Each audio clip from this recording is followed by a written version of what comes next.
আমি তো বলি আমার জাতি যদি কিচ্ছু না করতো, সারাদিন পরে ঘুমানোর সময় যদি হাত দুইটা উঠায় আর চোখের একটু পানি ছেড়া বলতো, মালিক এত বড় সংসার, এত যাই ঝামেলা সব সামনে নিয়ে সারা দিন তোর কাছে আসতে পারি নাই, এখন ঘুমাইতে চললাম, সকালে যদি উঠাস তাইলে উঠবো, নাইলে চির নিদ্রা হয়ে যাবে। কেননা ঘুম তো মৃত্যুই, ঘুম তো মারা যাওয়াই, নাইলে ঘুমের থেকে ওঠার দোয়া এটা কেন হবে? আলহামদুলিল্লাহিল্লাযী আহইয়ানা বাদা মা আমাতানা ওয়া ইলাইহিন নুশুর। ঘুম যদি মৃত্যু মরা না হইতো, মৃত্যু বরণ করা না হইতো, তাহলে এই দোয়া ঘুমের থেকে উঠার হতো তো হইতো কেন? অন্য দোয়া হইতো, আরো তো কত দোয়া হইতে পারতো। বোঝা গেল আমি মৃত্যুর থেকে ফিরে আসছি, মরে গেছিলাম ঘুমের ভিতরে। আমার জাতি যদি শোয়ার আগে হাত দুইটা উঠায় তওবা করে শুইত, নারী পুরুষ নির্বিশেষে, এইখানে তো এই বিশাল ওই মাথা পর্যন্ত একজনও পাওয়া যাবে কিনা যে ডেলি আমি ঘুমানোর আগে কমসে কম একটু হাত উঠায় তওবা করে হইলেও ঘুমাই, আল্লাহকে বইলা ঘুমাই, আল্লাহ যেমন করার ছিল সারাদিন করতে পারি নাই, যেমন পড়ার ছিল পড়তে পারি নাই, তোমার দিকে ছুটার ছিল ছুটতে পারি নাই, আমি কিন্তু মাপ চায় ঘুমাইতেছি। যদি উঠায় নাও ঘুমের ভিতরে, তাইলে ওদের অন্তর্ভুক্ত করো যাদের ব্যাপারে তুমি নিজেই কোরআনে বলছো ইউহিব্বুত তাওয়াবিন ওয়া ইউহিব্বুল মুতাতাহহিরিন। তুমি তওবাকারীকে ভালোবাসো, আমাকেও ভালোবাসার চাদর দিয়া ডাইবেন। আমার জাতি যদি ঘুমানোর সময় একটু তওবা করে ঘুমাইতো, একজনও তো হাত উঠাইতে পারবে না যে আমি ঘুমানোর সময় ডেলি তওবা করে ঘুমাই, তওবায় আমি অভ্যস্ত। যুবক আসো, ভাবো, সবার পায়ে হাত রাখা বলতেছি, যে যে স্থানে আছি, যার যতটুকু পজিশন দুনিয়াতে, রিক্সা চালাও, তুমিও ভাবো যে এই ছোট জীবনটা কেন দিলেন? বাবা উচিত কেন দিলেন? ওই জান্নাত পাওয়ার জন্য দিলেন। বলে আপনি কি করে বলেন? এই জন্যই বলি, কেন আমাদের যাত্রা জান্নাত থেকে, আমরা জান্নাতে যাব। আদম আলাইহিস সালাম জান্নাত থেকে যাত্রা শুরু করছেন, আবার উনি ফিরা জান্নাতেই যাবেন। আমাদেরকে যদি আল্লাহ জান্নাত না দিবে, তাহলে মুসলমানের ঘরে আমার অস্তিত্ব দিল তো দিল কেন? আমি তো ডিমান্ড নোটও ভরি নাই, আমি তো আল্লাহর কাছে চাইও নাই, আমি তো আল্লাহর কাছে অনুরোধও করি নাই। আল্লাহ সদ ইচ্ছায় আমাকে মুসলমানের ঘরে পাঠাইছেন। দুনিয়াতে পা রাখতে দেরি, আজান একামতের ধ্বনি আমার কানে আসতে দেরি হয় নাই। কিন্তু সব সত্য, কিন্তু এটাও সত্য আমি সবকিছু পাওয়ার পরে হারায় গেলাম, আল্লাহকে ভুলে গেলাম। এই জন্যই কোরআন আমাদের কানে ধ্বনি দেয়, কুতিলাল ইনসানু মা আকফারা। ও মানুষ, তুই অকৃতজ্ঞ হইলি তো হইলি কি করে? উচিত তো ছিল ফল আসলে গাছ আরো ঝুঁকবে, ফল আসলে আরো ঝুঁকবে। উচিত তো ছিল শিক্ষিত মানুষগুলা শিক্ষিত হইয়া 24 ঘন্টা আল্লাহর কুদরতি পায়ে পড়া থাকবে। উচিত তো ছিল ধনী ধন পাওয়ার পরে আল্লাহর কাছে কাছে থাকবে। উচিত তো ছিল যুবক যৌবন পাওয়ার পরে আল্লাহর কুদরতি পায়ে যায় মাথা ঠেকায় দিবে, মালিক তুই আমাকে যৌবন দিছিস, দূরে যাই তো যাই কি করা, যৌবন তো তোরই দেওয়া। 24 ঘন্টা আমাদের উপরে রহমতের বৃষ্টি বর্ষিত হইতে থাকে। তারপরও আমাদের সমাজের মানুষগুলা একটু ভাবে না, একটু চিন্তা করে না এই ছোট জীবনটা কেন দিল। আসলাম আর যাব। উর্দুতে বলে খানা কামানা খানা সোনা সুবা পাখানা। এটার জন্য তো দুনিয়ায় দেন নাই, জীবনটা দেন নাই যে কামাবো, খাবো, ঘুমাবো, আর সকালে খালি করব, আবার কামানোর জন্য ছুটবো। মা বোনরা হয়তো একটা আটটা বেশি করে, পকানা সাজনা সাজানা, খানা খিলানা, সোনা, আর পরেরটা তো সবারই সমান। এতটুক হয়তো মা বোনদের দুই একটা বেশি, চার চারা তো পুরুষের সমানই। এই জন্য জীবনটা না। আসেন ভাবুন, কোন দিন এটা ফুরায় যাবে কেউ জানবে না। মৌত কারো কাছে মিস কল দিয়ে আসে না। দুনিয়ার কোনো ব্যক্তিত্ব নাই, একজন ব্যক্তিত্ব ছিলেন, মৃত্যু যার কাছে বইলা আসতে হয়েছে। আল্লাহ নিজে বলছেন মালাকুল মৌতকে, বন্ধুর কাছে যাবে, অনুমতি দিলে ঢুকবে, নাইলে ঢুকবে না। অনুমতি নিয়ে বুকে হাত রাখবে, নাইলে রাখবে না। আমার বন্ধুর অনুমতি ছাড়া হাত রাখবে না বুকে। একজনই দুনিয়াতে ব্যক্তিত্ব ছিল যার কাছে অনুমতি নিয়ে আসছে, কারো কাছে আজ পর্যন্ত অনুমতি নিয়ে আসে না, আর আসবেও না। সত্য এটাই। এই জন্য আসেন, ওই জান্নাত, এটাই আমাদের ছোট জীবনটার উদ্দেশ্য। এই জন্যই আল্লাহ ডেলি ডাকে, 5 বেলা ডাকে, গ্যারান্টি দিয়া ডাকে, সিল লাগায় ডাকে। ইদা সালুহা সালুহা সাইরুল আমাল। 5 ওয়াক্ত নামাজ যদি এই উম্মত কমপ্লিট করে দেখাইতে পারে, তো আল্লাহ আমাদের নবীজির সাথে ওয়াদা করছেন, আমিও আপনার উম্মতের জীবনকে কমপ্লিট বলে লেখা দিব। কোনো বিষয়ে হাতেই লাগাবো না, চোখই বুলাবো না, নামাজ ঠিক তো ঠিক। মুহাম্মদুর রাসূলুল্লাহ সাল্লাল্লাহু আলাইহি ওয়াসাল্লাম এই জন্যই আসছে, এই জন্যই জীবনটা ভর চোখের পানি ঝরাইছেন, এখনো জড়াইতেছে। কিয়ামতের মাঠে আমাদেরকে নিয়ে চিৎকার দিবে, উম্মতি উম্মতি বলে চিৎকার দিবে। আসছিল যুবক, যৌবন অবস্থায় তোমাকে জান্নাত পাওয়ায় দেওয়ার জন্য, নাইলে যে হাদিস শুনাইছি এটা কোনোদিন হইতো না, কোনোদিন হইতো না। যৌবন আসতে দেরি, পাইতে দেরি, তোমাকে জান্নাতের নিচে গ্যালারি বুকিং দিতে দেরি হবে না। তোমার জন্য আরশের নিচে তোমার জন্য গ্যালারি বুকিং হবে, সুপার ডিলাক্স গ্যালারি।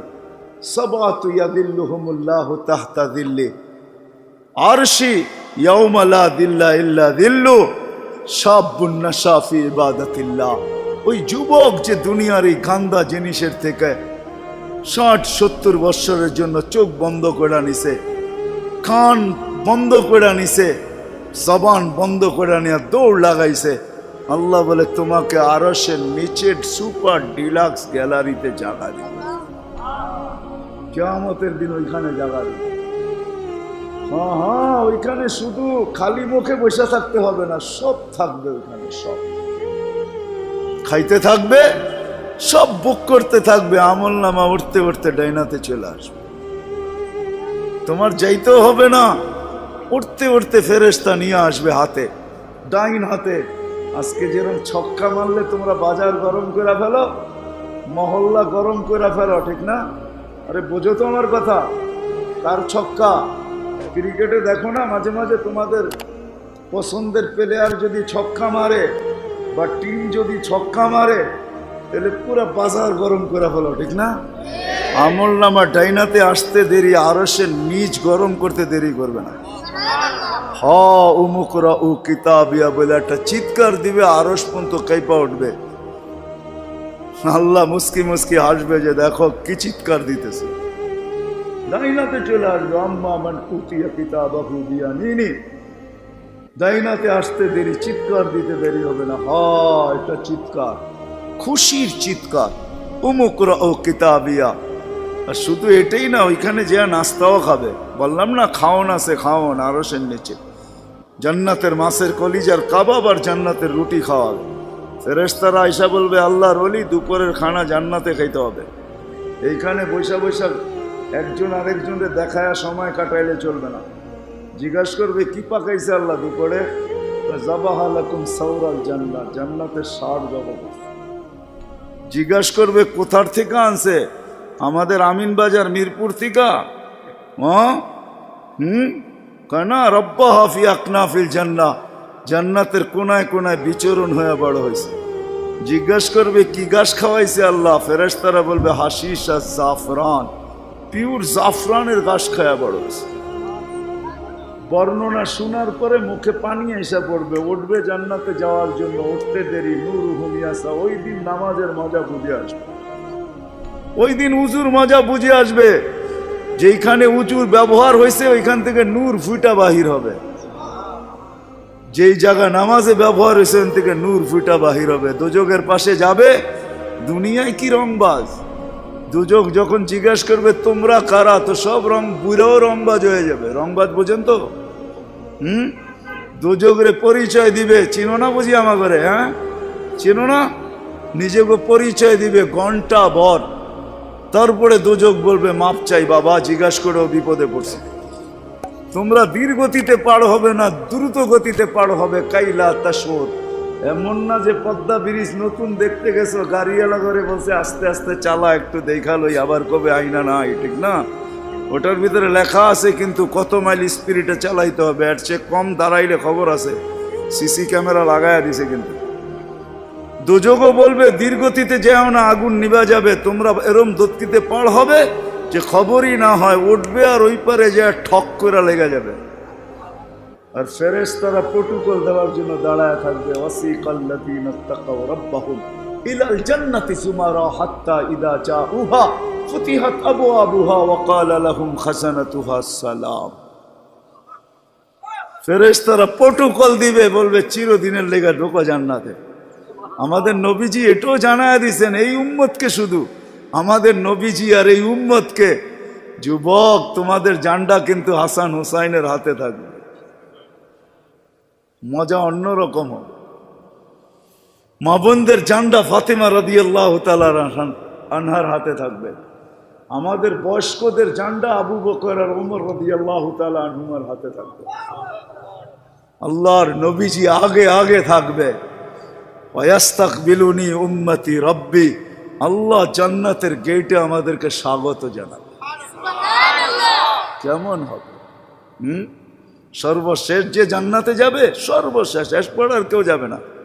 ও যখন জান্নাতের দরজায় যাবে, হুর দেইকা 40 বছর তাকায় থাকবে, খালি রূপ দেইকা 40 বছরের লেগে ট্যা হয়ে যাবে, ট্যা।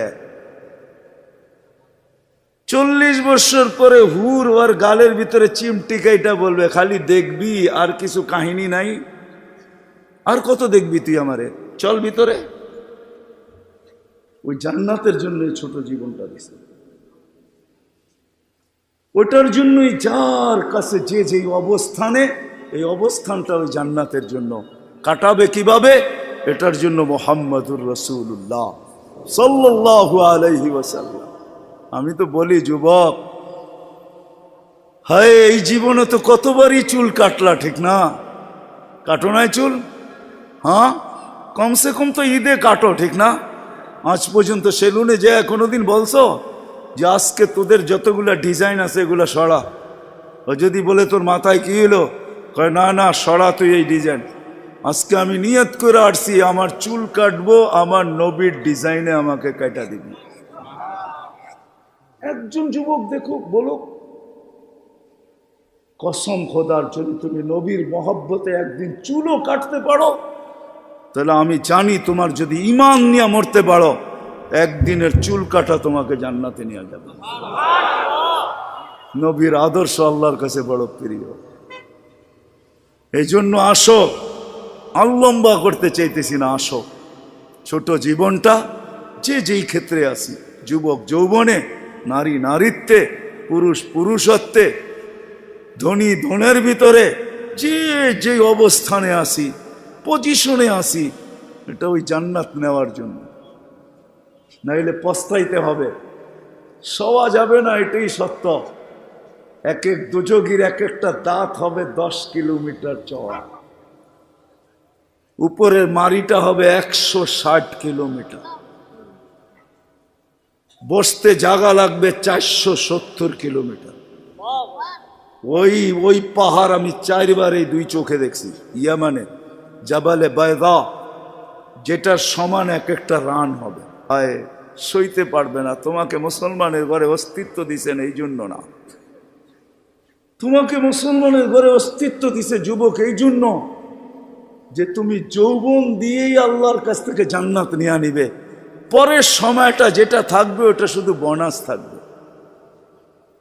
জান্নাত তুমি নিয়ে নিবে, পরে যা সময়টা পাবে এটার জন্য তোমার পদমর্যাদা বাড়তে থাকবে, জান্নাতে মর্যাদা বাড়তে থাকবে। কিন্তু জান্নাতের প্লট তুমি যৌবন দিয়ে নিয়ে নিবে, এই জন্য তোমাকে যৌবন দিয়েছে। আসো আজকে সবাই মিলে অঙ্গীকার করি, বুলার রাস্তার থেকে ফিরে আসি আর ভাবি যে আমাকে কিন্তু জান্নাত নিয়ে যেতে হবে। ওইখানে কোনো পরিচয় চলবে না। যদি চলতো তাহলে একটা কথা বলেই শেষ করতেছি, দুনিয়ার কারো যদি নাও চলতো তাহলে আবু তালেবের জন্য চলতো পরিচয়। আবু তালেবের চলতো, যেই নবীর পিঠের ছোঁয়া পাইলে ভাগ্য খোলে, আল্লাহর রসুল খেজুর গাছে পিঠ লাগায় জুমার খুতবা পড়তেন। যেই দিন মেম্বরে উঠছেন, পা রাখছেন, খেজুর গাছ বাচ্চার মতো ফুফায় ফুফায় কাঁদতেছিল, বিলাপ করতেছিল, আমাকে বঞ্চিত করলেন কেন? পেটের ছোঁয়া দিতেছিলেন, ধন্য হইতেছিলাম, কেন বঞ্চিত করলেন? মেম্বরে কেন পা দিলেন? আল্লাহর রসুল সান্ত্বনা দিতে দিতে এই পর্যন্ত সান্ত্বনা দেওয়ার পরে কান্না থামছে যে তোকে আমি জান্নাতে নিয়ে যাব। দুনিয়াতে তুই খেজুর খাওয়াইতে পারিস না, তুই জান্নাতে খেজুর দিবি, আমি খাবো। ওই আবু তালেবই আল্লাহ রসুলের ছোঁয়ায় ধন্য হতো। 44 বৎসর চাচার সিনায় থাইকা বড় হয়েছেন। 44 বৎসর পর্যন্ত চাচার সিনায় ছিল। ও যুবক, আমি চুল কাটার কথা এই জন্য বলতেছিলাম। আনাস ইবনে মালিক রাদিয়াল্লাহু তাআলা আনহু বলেন, আল্লাহর রসুল আমার ঘরে আসছে, আমি দস্তরখান বিছায়া দিছি, খাইছেন, দস্তরখান দিয়ে হাত মুছছেন। ওই দিন থেকে নিয়ে আজ পর্যন্ত যতদিন বেঁচে থাকবো দস্তরখানকে পানি আর সাবান দিয়ে আমি পরিষ্কার করি না, আর করবো না। যখনই ময়লা হয় আমি আগুনে নিক্ষেপ করি, আগুন ময়লা খায়া ছাই করে ফেলে, আমাকে চকচকে দস্তরখান ফেরত দেয়। একটা সুতাও জ্বালানোর ক্ষমতা রাখে না। যেই রসুলের হাতের ছোঁয়া পাইলে দুনিয়ার আগুন, দুনিয়ার সুতা পড়তে পারে না। তুমি যদি ওই রসুলের স্টাইলে চুল কাটো তো দুজক তোমাকে ধরবে, তো ধরবে করতে পারে। আমার কাছে লজিক আছে, যুক্তি আছে। আসো, কোনো পরিচয় চলবে না, চলবে শুধু মুহাম্মদুর রাসূলুল্লাহ, তার আদর্শ চলবে। এই জন্য আসেন, ওয়াদা করি আজকের থেকে যে আমি আমার জীবনটাকে আল্লাহর রসুলের আদর্শে যে জায়গায় আছি, গরিব গুরবতের ভিতরে থেকে, হায় গরিব তো ভাবে দুনিয়াও পেলাম না, আমিও ভাবি গরিব দুনিয়াও পাইল না, আখেরাত যেন হাতছাড়া না হয়। কিয়ামতের মাঠের আধিপত্য গরিবদেরই থাকবে। একটাই সম্প্রদায় কিয়ামতের মাঠে যাদের হিসাব কিতাব হবে না, কানে কানে ফেরেশতা বলবে ইনতালিকু ইলাল জান্নাতি বিগাইরি হিসাব ওয়ালা কিতাব, তোমাদের হিসাবও নাই কিতাবও নাই, চলো জান্নাতে চলো। এই জন্যই আল্লাহ রসুল গরিবদের ভিতরে উঠতে চাইছেন। অহশুরনি ফি জুমরাতিল মাসাকিন, হিসাব কিতাব নাই।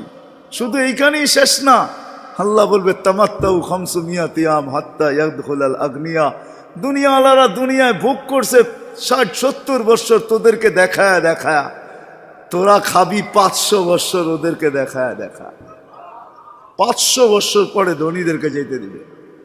এই পাশে বসায় রাখবে, বলে বসো আর দেখো ভিতরে কি করে। গরিব বড় বড় বার্গার লইব, 2 হাতে ধরে টানবো আর খাইব। বড় বড় গ্রিল লইব, দুনিয়ার যত খানা জান্নাতের এটা লইব, আর লম্বা লম্বা টান দিব আর দেখাইব আর চোখে টিপি দিব। কি বেরিয়েছেন কেন?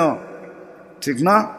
আমি তো মাঝে মাঝে বলি, হুজুররা কি বলবে জানি না, হুরেরও যদি আয়ে বলবো পরে অনেক সময় আছে তোর লোকে দেখা করার, যা এখন 500 বছর খাওয়ার অনুমতি দিছে, দুনিয়ার 60টা মিটায় লই, 500 বছর খায়া লই, পরে দেখা করবো বাগেন থেকে। হুরের কাছেও যাবে না। আল্লাহ ওই গরিবকেও ওই ক্ষেত্র দিছেন, ধনীর জন্যও দিছেন। ধনীর জন্য যে দেন না এমন না, তাহলে ফুসাইল ইবনে ইয়াজ রহমতুল্লাহ আলাইহি বলতেন না, আমাদের সমাজের বিত্তশালীরা যদি গরিবের বাড়িতে যায় আর যা তালাশ করে কার ঘরে কি পাক হইল কি হইল না, আল্লাহর রসুল বলে তুবাল আমির আলা বাবিল ফকির, এর চেয়ে উত্তম ধনী কেউ নাই যে গরিবের দরজায় যায় খটখটায়। ফুজাইল ইবনে ইয়াজ বলে তুমি 1 লোকমা ক্ষুধার্তের মুখে উঠায় দিবা, লোকমাতুন ফি বাতনিন যায় খায়রুম মিন বিনাই জামে, একজন আল্লাহর ঘর বানায় যা না পাবে, তুমি গরিবের ক্ষুধার্তের মুখে 1 লোকমা উঠায় দিয়ে এর চেয়ে বেশি সওয়াব পাবে। আল্লাহর ঘর বানাইলে জান্নাত পাওয়া যায়, গরিবের মুখে 1 লোকমা খানা উঠায় দিয়েও জান্নাত পাওয়া যায়। হাদিসে কুদসি আছে, আল্লাহ বলে আমি ক্ষুধার্ত ছিলাম, তুমি কেন খাওয়াইলে না? তো বান্দা বলবে আপনি, সুবহান, আপনি আবার ক্ষুধার্ত? তা আল্লাহ মানুষ সামনে নিয়ে আসবে, এ ক্ষুধার্ত ছিল, তোমার কাছে হাত পাচ্ছে, তুমি ধাক্কা দিয়া বাহির করে দিছো, একে খাওয়াইলে আমাকে খাওয়ানো হতো। জিজ্ঞেস করেন হাদিস আছে না নাই? আমি কাপড়হীন ছিলাম, তুমি কেন আমাকে কাপড় পরাইলে না? ধনীকেও ধন দিছেন এই জন্য, শিক্ষিতকেও শিক্ষা দিছেন এই জন্য। আসেন, অর্জন করব তো, শিখবো তো, পাক্কা ওয়াদা? নামান সর্বশেষ ওয়াদা, আজকের থেকে নামাজ ছাড়বো না। ওয়াদা, কিন্তু ওয়াদা হইলে উঠান, নাইলে উঠান না। আজকের থেকে নামাজ কোনো মতে ছাড়বো না। আর সর্বশেষ কথা, আলেম ওলামাদের কাছ থেকে শিখ।